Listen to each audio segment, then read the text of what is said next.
Hello friends, welcome to மக்கள் சேவை channel. இன்றைக்கி நம்ம ஒரு முக்கியமான இன்ஃபர்மேஷன் பற்றி தான் பார்க்க போகிறோம்.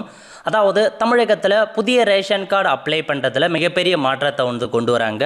இதை பற்றி பார்க்குறதுக்கு முன்னாடி இது வரைக்கும் நம்ம பேஜை ஃபாலோ பண்ணல அப்படின்னா மறக்காமல் ஃபாலோ பண்ணுங்க. ஓகே, அதாவது தமிழக அரசு சார்பில் முக்கிய அறிவிப்பை கொடுத்துருக்காங்க பாருங்கள். புதிய ரேஷன் கார்டு வழங்குவதில் நிலவி வரும் காலதாமதம், லஞ்சம் மற்றும் முறைகேடுகளை தடுக்க அரசு புதிய தொழில்நுட்ப முறையை அறிமுகப்படுத்த திட்டமிட்டுள்ளது.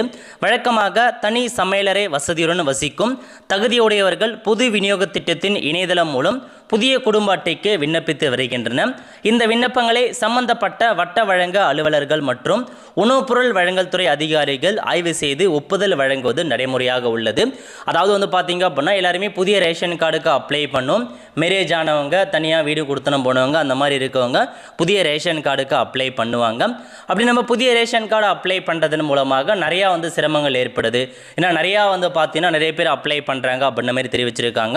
ஒவ்வொரு அலுவலகத்திற்கும் மாதந்தோறும் சராசரியாக 100 முதல் 200 விண்ணப்பங்கள் வருவதால் தகுதியான பல விண்ணப்பங்கள் நீண்ட காலமாக நிலுவையில் வைக்கப்படுவதாக புகார்கள் எழுந்தன.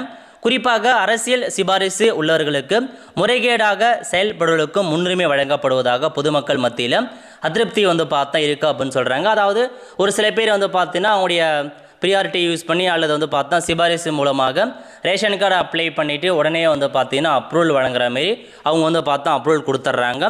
இதனால் மற்றவங்களுக்கு சிரமங்கள் ஏற்படுது ஃபஸ்ட்டே அப்ளை பண்ணவங்களுக்கெல்லாம். இப்போ என்ன சொல்லியிருக்காங்க அப்படின்னா, இந்த பிரச்சனைக்கு முற்றுப்புள்ளி வைக்கும் வகையில் இனி முதலில் விண்ணப்பவிற்கு முதலில் ஒப்புதல் என்ற ஃபஸ்ட்டு கம் ஃபஸ்ட்டு சர்வடு முறையை அமல்படுத்த புதிய மென்பொருளை உணவுப் பொருள் வழங்கல் துறை உருவாக்கி வருகிறது. அதாவது இதுக்கப்புறம் முதல்ல யார் அப்ளை பண்ணுறாங்களோ அவங்களுக்கு தான் முதல்ல ஒப்புதல் கொடுக்கப்படும் அப்படின்ற மாதிரி ஒரு புதிய நடைமுறையை கொண்டு வராங்க. இதுக்காக ஒரு புதிய சாஃப்ட்வேர் ரெடி பண்ணிட்டு வராங்க அப்படின்ற மாதிரி தெரிவிச்சிருக்காங்க. இந்த மென்பொருளின் முக்கிய அம்சம் என்னவெனில், ஒரு அலுவலகத்தில் பெறப்படும் விண்ணப்பங்களில் யார் முதலில் விண்ணப்பித்தார்களோ அவருடைய விண்ணப்பத்தின் மீது ஒப்புதல் அல்லது மறுப்பு வழங்கப்பட்ட பின்னரே அடுத்த விண்ணப்பத்தை அதிகாரிகள் பரிசீலிக்க முடியும் அப்படின்ற மாதிரி சொல்கிறாங்க. அதாவது ஒரு விண்ணப்பத்தின் மீது நடவடிக்கை எடுக்காமல் அடுத்த விண்ணப்பத்திற்கு செல்ல அதிகாரிகளால் முடியாது. இதன் மூலம் இடைத்தரகர்கள் தலையீடு, லஞ்சம் மற்றும் முன்னுரிமை முறைகேடுகள் முற்றிலும் தவிர்க்கப்படும் என எதிர்பார்க்கப்படுகிறது. இதனால் தகுதியுள்ள பொதுமக்கள் எவ்வித அரசியல் சிபாரிசோ பரிந்துரையோ இல்லாமல் தாங்கள் விண்ணப்பித்த வரிசை எண்ணின் அடிப்படையில் விரைவாக புதிய குடும்ப அட்டையை பெற முடியும் அப்படின்ற மாதிரி சொல்கிறாங்க. அதாவது என்ன இது எப்படி பொருந்தும் அப்படின்னா, இப்போ புதுசாக ரேஷன் கார்டு அப்ளை பண்ணுறாங்க அப்படின்னா யார் ஃபஸ்ட்டு அப்ளை பண்ணியிருக்காங்களோ அவங்க ரேஷன் கார்டை சம்மந்தப்பட்ட அதிகாரிகள் ஓப்பன் பண்ணி அவங்களது அப்ரூவல் ஆச்சா இல்லை ரிஜெக்டா என்ன காரணம் அப்படின்னு தெரிவிச்சுட்டு அதை தெரிவித்தா மட்டும்தான் அடுத்த அப்ளிகேஷனுக்கே ஓப்பன் பண்ண முடியும் அப்படின்ற மாதிரி ஒரு மென்பொருளை கொண்டு வராங்க. இதுக்கு முன்னாடி பட்டா மாற்றம் பண்ணுறதுல இந்த ஒரு சாஃப்ட்வேர் இருக்குது. First come first service. இப்போ ஒரு பட்டா ட்ரான்ஸ்ஃபரை முடிச்சுட்டு தான் அடுத்த பட்டா ட்ரான்ஸ்ஃபருக்கு அந்த சம்மந்தப்பட்ட அதிகாரிகள் போக முடியும். அதேமாரி இப்போ ரேஷன்லேயும் கொண்டு வராங்க.